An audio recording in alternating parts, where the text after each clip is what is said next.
Bonjour les amis, வணக்கம் நண்பர்களே. Pour la fête de l'épiphanie, j'ai fait une galette des rois et c'était la première fois que j'ai fait cette recette. C'était trop bon. On va faire ensemble. Vous allez comprendre comment on fait et vous pourrez faire chez vous. இன்னைக்கு மூணு ராஜா பொங்கலுக்கு இங்கே நாங்கள் கலட் செஞ்சோம். அதை உங்களுக்கு எப்படி செஞ்சேன்னு காட்டுறேன் பாருங்கள். Pour faire la galette, j'ai pris 20 centilitres de lait entier. இதுக்கு 200 millilitres பால் வேணும். ஃபுல் கொழுப்புள்ள பாலாக எடுத்துக்கோங்க. 1 cuillère à soupe de rhum, 1 tablespoon ரம் வேணும். 75 g de poudre d'amande, 75 g badam powder. Pour ce qui est du sucre, j'ai pris en deux fois 75 g pour faire du sucre glace et j'ai pris aussi 20 g pour sucre semoule. சர்க்கரை வந்து 2 கப்பில் எடுத்து வச்சுருக்கிறேன். ஒன்று 75 gram அதை அரைச்சி தூள் சர்க்கரையாக ஆக்கணும். இன்னொன்று வந்து 20 கிராமு அதை அப்படியே வச்சுக்கணும். 20 g de farine, 20 g மைதா மாவு, 1 sachet de sucre vanille, ஒரு பேக்கெட் வெனிலா சர்க்கரை, 50 g de beurre doux, 50 g வெண்ணெய், 3 œufs, 3 முட்டை, அதில் 2 முட்டை யூஸ் பண்ணோம். ஒரு மஞ்சக்கரு ஒண்டி வேணும். On va utiliser 2 œufs entiers et un jaune d'œuf. J'ai sorti une fève de ma collection. இதில் ஒரு சின்ன பொம்மை ஒன்று எடுத்து வச்சுருக்கிறேன் அது உள்ளார வைக்கிறதுக்கு. J'ai sorti 2 pâtes feuilletées, 2 puff pastry எடுத்து வச்சுருக்கேன். இந்த puff pastry readymade pastry.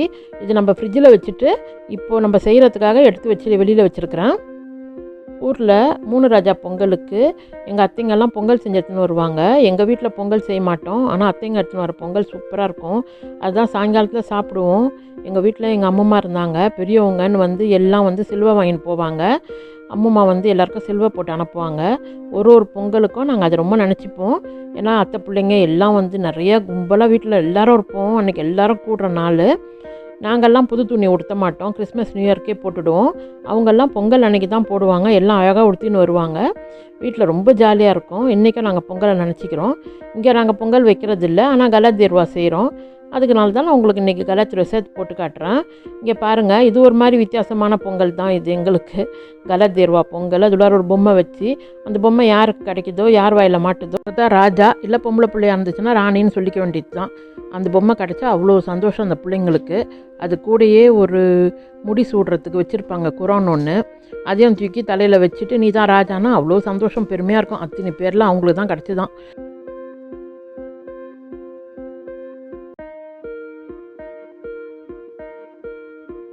Au pays en Inde, l'épiphanie ça se fête avec du riz sucré qui s'appelle pongal. C'est fait le jour de l'épiphanie et c'est super bon. Voilà, on va réaliser du sucre glace. Pour faire du sucre glace, il faut juste moudre un peu de sucre semoule, c'est tout. Il y a des personnes qui ne sont pas d'accord que ce soit ça, le sucre glace.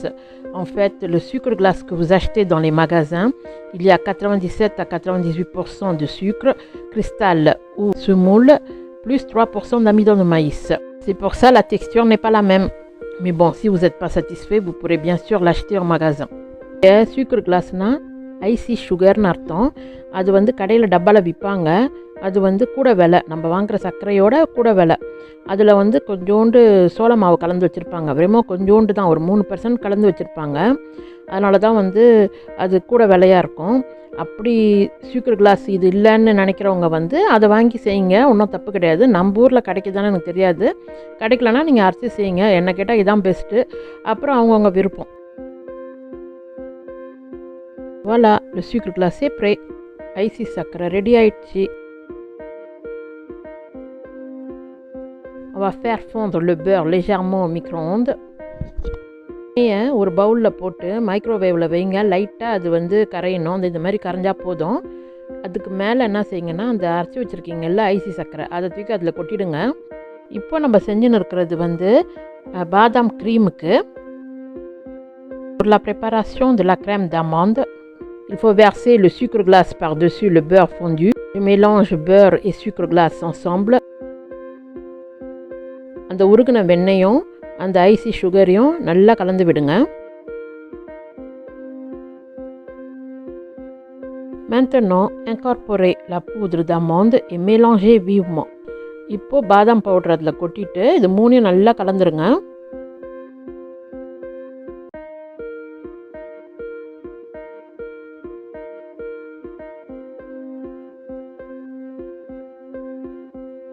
On ajoute un œuf. ஒரு முட்டையை உடச்சி அதில் ஊற்றிடுங்க. ஊற்றிட்டு நல்லா கலந்து விடுங்க. Mélangez l'ensemble. Puis il faut rajouter le rhum. இதுக்கப்புறம் அந்த ரம்மு ஒரு கரண்டி ஊற்றிடுங்க.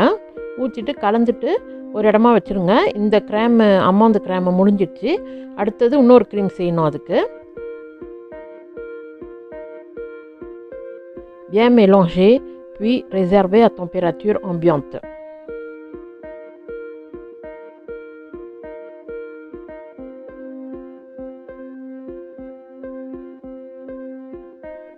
Voilà, la crème d'amande est prête. On va passer à la crème pâtissière. Je vais sortir un bol. இப்போ வந்து இன்னொரு பவுல் எடுத்து வைக்கிறேன். Je vais y verser les 20 centilitres de lait entier. அதில் அந்த 200 millilitres பால் எடுத்து வச்சுருந்தோம்ல, ஃபுல் க்ரீமி பால், அதை அதில் ஊற்றிடுங்க. Je vais rajouter un œuf. ஒரு முட்டையை உடச்சி அதில் ஊற்றிடுங்க.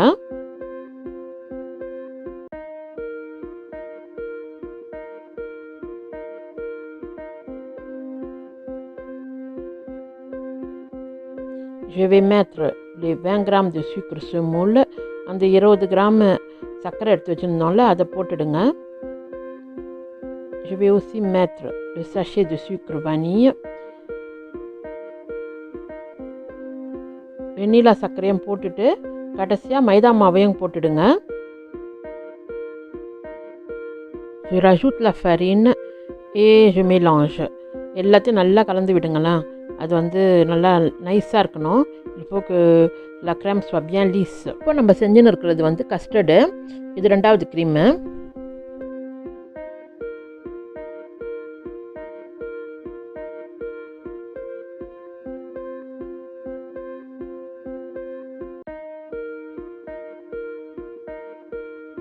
Voilà, on va mélanger maintenant les deux crèmes ensemble. Pour ça, je vais verser la crème pâtissière sur la crème d'amande et je vais mélanger délicatement. Je vais verser petit à petit et je vais mélanger délicatement. இப்போ அந்த கஸ்டர்டை கொஞ்சம் கொஞ்சமாக அந்த பாதாம் க்ரீமில் ஊற்றி கொஞ்சம் கொஞ்சமாக நான் எப்படி கலக்கிறோன்னா அந்த மாதிரி கலந்துருங்களேன். அது போட்டு அடிக்கணும்னு கிடையாது, பொறுமையாக கலந்து விடுங்க.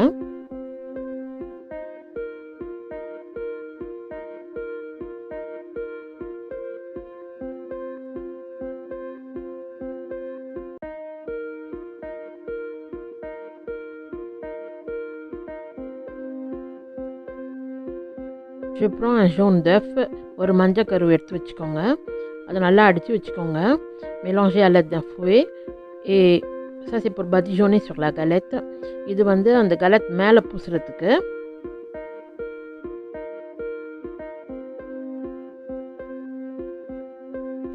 இப்போது பஃப் பேஸ்ட்ரி எடுத்துன்னு இருக்கேன். அது உள்ளார பிளாஸ்டிக்லேருந்து எடுத்திங்கன்னா ஒரு அட்டை வரும். அட்டைக்கு மேலே பார்த்தீங்கன்னா ஒரு பேப்பரில் அப்படியே சுருட்டி இருக்கும்.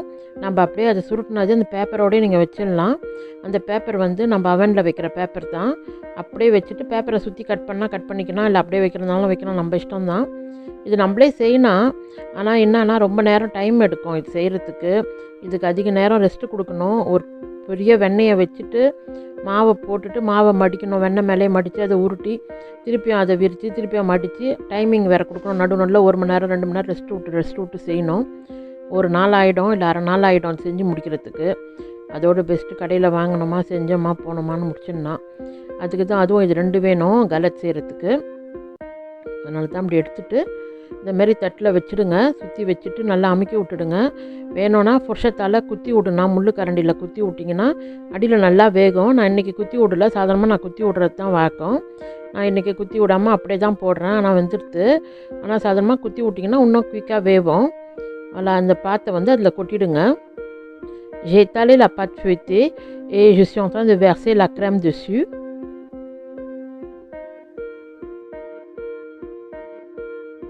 இப்போ அந்த பொம்மையை எடுத்து அந்த இதில் க்ரீம் உள்ளார போட்டுடணும். நான் போட்ட மாதிரி போடாதீங்க, கொஞ்சம் தள்ளி அந்த ஓரமாக போடணும். அந்த ரவுண்டு வளையம் வருதுல்ல, அந்த ஓரத்தில் போட்டிங்கன்னா நல்லது.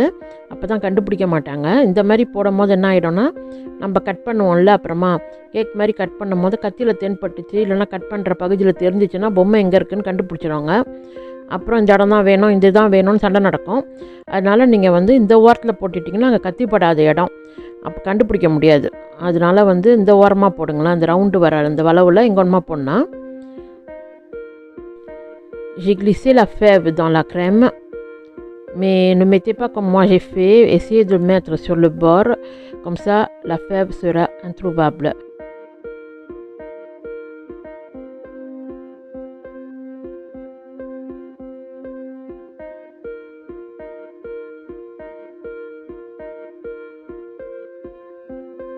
Pour que la deuxième pâte se colle parfaitement, j'ai mis un peu d'eau tout autour. Maintenant, je vais ouvrir la deuxième pâte et je vais venir déposer par-dessus. அந்த ரெண்டாவது பேஸ்ட்ரி எடுத்து இப்போ அது மேலே ஒட்ட போகிறேன். அதுக்கு தான் சுற்றி தண்ணி போட்டு விட்டேன். தண்ணியில் இது நல்லா ஒட்டிக்கும். இப்போ நான் அதை எடுத்து அது மேலே வச்சுட்டு நல்லா அந்த ஓரத்தில் நல்லா அழுத்தி விட்டேன்னா நல்லா ஒட்டிக்கும். நல்லா அழுத்தணும், இல்லைனா வந்து திறந்துக்கும்.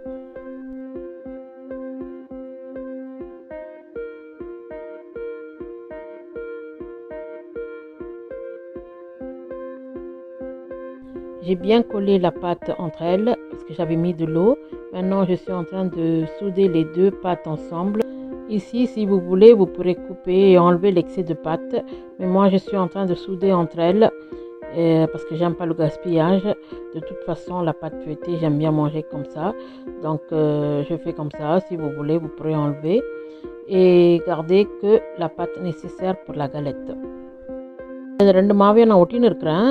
ஆனால் நீங்கள் வேணும்னா கட் பண்ணி எடுத்துன்னு நான் வெறும் அந்த ரவுண்டாக வச்சிக்கினா நான் வந்து இதை ஒட்டி விட்டுடுறேன். ஏன்னா நல்லாயிருக்கும் அந்த சாப்பிட்றதுக்கு நல்லா மொறுன்னு இருக்கும். அதனால் எதுக்கு கஸ்பியை பண்ணுவேன், எதுக்கு வீணாக்குவானு தான் நான் அதை அப்படியே ஒட்டி விட்டுறேன் சுற்றி. உங்களுக்கு வேணான்னா நீங்கள் கட் பண்ணி எடுத்துருங்க. Après, si on veut, on peut faire des dessins sur la pâte de dessus. Mais moi, j'ai pas fait ça. J'ai mis comme ça tel qu'il est. Et puis, j'ai juste badigeonné du jaune d'œuf. Et j'ai enfourné. La prochaine fois, j'essaierai de faire. Et je vous montrerai comment je fais. Mais cette fois-ci, j'avais pas le temps. Du coup, je suis allée un peu plus vite. இப்போ இந்த மாவு இருக்குல்ல மேலே அதில் design பண்ணுவாங்க. கத்தி பின்னால் வச்சு சும்மா அப்படியே நீட்டாக கோடு இலைங்க அந்த மாதிரிலாம் போடுவாங்க. பார்க்க அழகாக இருக்கும். ஏன்னா அதுக்கு மேலே நம்ம முட்டை மஞ்சக்கருவு தடவும் போது ரொம்ப அழகாக இருக்கும். சில பேர் வந்து சர்க்கரை பாக்கு கூட தடவுவாங்க மஞ்சக்கருவுக்கு மேலே. சில பேர் வெறும் பால் தடவுவாங்க மஞ்சக்கரு வீணாக்கக்கூடாதுன்னு. அதுமாரி அவங்கவுங்க இஷ்டம்.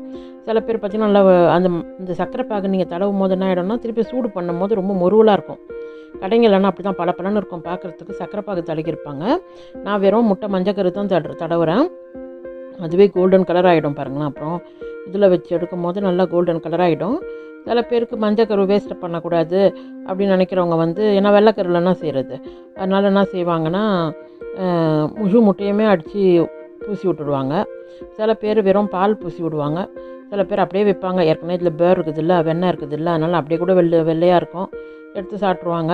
நம்ம இஷ்டம்தான். நம்ம செய்கிறது தான் கலெத். கடையில் வாங்கினா அவன் கடைக்காரன் வேறு மாதிரி செஞ்சு கொடுப்பான். நம்மளா செய்யும் போது நம்ம இஷ்டம்தான். வேணா டிசைன் போட்டுக்கோங்க, வேணான்னா டிசைன் போடாதீங்க, அவ்வளோதான். À l'aide de mon couteau, j'ai fait un petit trou au milieu en guise de cheminée pour que l'air sorte et que la pâte du dessus ne gonfle pas. ஒரு கத்தியில் நடுவில் ஒரு பொத்தல் போட்டு விட்டுட்டேன். இந்த பொத்தல் எதுக்குன்னா காற்று வெளியே போகிறதுக்கு. ஏன்னா ரெண்டு பாத்தியம் மூடிட்டோம்ல, ரெண்டு மாவையும் மூடினதுனால காற்று வெளியே போகலன்னா மேலே இருக்கிற மாவு வந்து உப்பின்னு வரும். À présent, il faut juste enfourner à 200 degrés pour 25 à 30 minutes selon votre four. அவனில் 200 டிகிரி செல்சியஸில் 25லேருந்து 30 நிமிஷம் வச்சு எடுத்துட்டேன். இதோ பாருங்கள் வந்துடுது. ஆனால் மேலே கொஞ்சம் மாவு உப்பின்னு இருக்குது பாருங்களேன். நான் ஒரே ஒரு பொத்தல் தான் போட்டேன். 2-3 பொத்தல் போட்டிருந்தேன்னா காற்று நல்லா வெளியே போயிருக்கும். அடுத்த வாட்டி செய்யும் போது இன்னும் ஜாக்கிரதையாக செய்யணும். Apparemment, la cheminée que j'avais faite n'était pas suffisante. Vous avez vu, la pâte elle a quand même gonflé. J'aurais dû faire encore 2 ou 3 trous. Mais bon, la prochaine fois, je ferai attention. ஒரு கத்தியால் அந்த பொத்தலை கொஞ்சம் பெருசாக்கிட்டு லைட்டாக அமுக்குறேன். அப்போ தான் அந்த காற்றெல்லாம் வெளியே போகணுன்னு, உள்ளே இருக்கிற காற்றெல்லாம். À l'aide d'un couteau, j'ai essayé de sortir l'air qu'il y a dedans. Comme ça, pour couper, ça va pas me gêner. அப்போ தான் கட் பண்ணும் போது தொல்லையாக இருக்காது, இல்லைன்னா அந்த காற்று வேறு இருக்கும். பிரமாதமாக இல்லை, மேபம் சாப்பிட்ற மாதிரி இருந்துச்சு. இருந்தாலும் வந்து இன்னும் அழகாக செஞ்சுருக்குன்னா தான். Bien que l'apparence de la galette n'était pas satisfaisante, le goût était bon, on a bien aimé. La prochaine fois, je le ferai, mais cette fois-ci, ça sera beaucoup plus meilleur, j'espère. என் கலெட் பார்க்க ரொம்ப அழகாக இல்லை. மேலெலாம் பாருங்கள் காற்று பூந்துருச்சு. ஆனால் டேஸ்ட்டாக தான் இருந்துச்சு. சாப்பிட்டவங்க யாரும் குறை சொல்லலை, நல்லா இருக்குதுன்னு தான் சொன்னாங்க. அதனால் ஆனால் அடுத்த வாட்டி நான் செய்யும் போது இன்னும் கொஞ்சம் ஜாக்கிரதையாக பார்த்து காற்றுலாம் பூராத அளவுக்கு பார்த்து சூப்பராக செய்கிறேன் பாருங்களேன் அடுத்த வாட்டி. Voilà les amis, la galette elle est finie. Il faut juste manger. Nous on a déjà mangé et on a trouvé que c'était trop bon. அவ்வளோதான், galette தேர்வா ரெடி ஆயிடுச்சு. இப்போ கட் பண்ணி சாப்பிட வேண்டியது தான். கொஞ்சம் ஆறணுன்னு கட் பண்ணி சாப்பிட்லாம், இல்லைனா வாயை சுட்டுடும். ஏன்னா உள்ளார வந்து அந்த கிராம்லாம் இருக்குல்ல, அது கொதிக்கும். மேலே நீங்கள் கடிச்சா கூட உள்ளார வாயை சுட்டுடும். அது கொஞ்சம் ஆறணுன்னு கட் பண்ணிவிட்டு சாப்பிட வேண்டியது தான். Voilà, c'est tout pour aujourd'hui. Merci d'avoir vu cette vidéo jusqu'à la fin. Je vous dis à bientôt. இந்த வீடியோவை கடைசி வரைக்கும் பார்த்ததுக்கு ரொம்ப நன்றி. மீண்டும் சந்திப்போம் நண்பர்களே.